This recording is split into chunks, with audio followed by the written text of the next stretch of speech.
Hai Papes, bayangin deh, momen menjelang 17 Agustus harusnya penuh semangat merah putih. Malah heboh gara-gara film animasi lokal berjudul Merah Putih One for All. Temanya sih cakep, persatuan, keberagaman, nasionalisme. Harusnya bikin bangga, tapi yang jadi sorotan malah visualnya. Netizen bilang, ini animasi atau presentasi tugas SMA? Ada yang nyeletuk, budget miliaran tapi hasilnya kayak buatan adik sepupu. Apalagi kabarnya proyek ini punya anggaran tembus 6,7 miliar rupiah. Wah, langsung panas kolom komentar.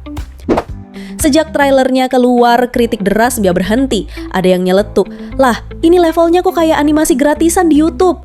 Bahkan ada yang bandingin sama film Jumbo yang dinilai lebih rapi. Temuan netizen soal aset 3D yang disebut dibeli murah di internet cuma belasan dolar makin bikin ramai. Screenshot dari marketplace aset 3D dibandingin langsung sama scene film. Dari yang awalnya mau bikin bangga, malah jadi bahan roasting rame-rame di TikTok, Twitter, dan IG. Beberapa bahkan bikin parodi ulang trailernya tapi dengan kualitas yang sengaja dibikin lebih absurd. Nggak cuma netizen, Ketua Badan Perfilman Indonesia Gunawan Pagaru juga buka suara. Katanya kualitas film ini bisa mencoreng citra animasi Indonesia yang lagi naik daun. Dia menilai logika cerita dan animasinya nggak beres untuk ukuran layar lebar. Yang bikin kaget, pihak produksi nggak pernah konsultasi ke BPI. Ibarat no ujian nasional tapi skip les dan nggak tanya kisi-kisi soal.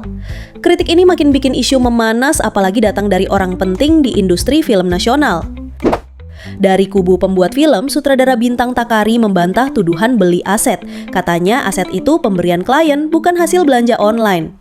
Di podcast Detik Pagi, produser eksekutif Endiarto juga menegaskan dugaan aset murah itu belum terbukti. Tapi dia mengaku gak tahu asal-usul angka 6,7 miliar rupiah yang viral itu.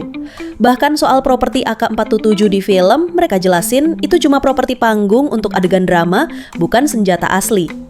Sayangnya, klarifikasi ini sering kalah cepat sama meme, potongan video, dan komentar pedas yang udah keburu nyebar.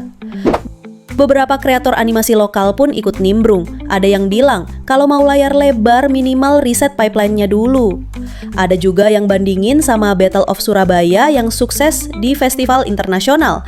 Bedanya, detail visual dan durasi pengerjaan. Banyak yang nyindir, buru-buru rilis itu kayak bikin mie instan tapi lupa masukin bumbu. Meski begitu, ada yang masih memberi dukungan, bilang niatnya bagus tapi eksekusinya butuh upgrade besar-besaran. Harapannya kalau ada sequel, waktunya produksi lebih panjang, anggarannya jelas, dan kualitasnya bikin bangga, bukan gregetan. Nah, kamu tim salut sama niatnya atau tim coba lagi deh? Drop jawabanmu di komentar, lalu like, share, dan subscribe, biar nggak ketinggalan gosip panas dunia hiburan bareng Hypop.